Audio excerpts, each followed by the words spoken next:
Hello guys and welcome to How to Socials. In this video I am going to show you how to unblock a person on TikTok. So let's start. First, open the TikTok app.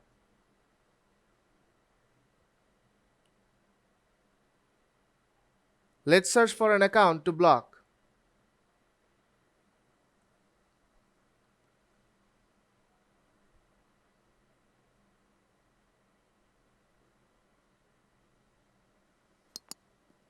To block this person, I have to go to her profile. Then tap on three dots on top right corner.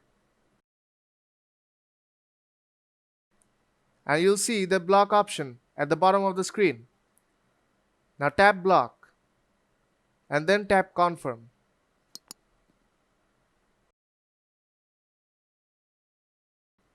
Now to unblock a person, go to your profile from the bottom right corner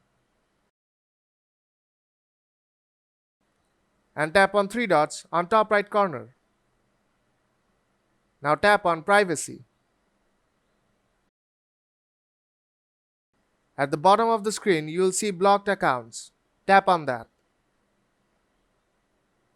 And here you will see the account you have blocked just now. Now tap unblock. And you have unblocked the person. So if this video helped you out, then don't forget to leave a like. And see you in the next tutorial.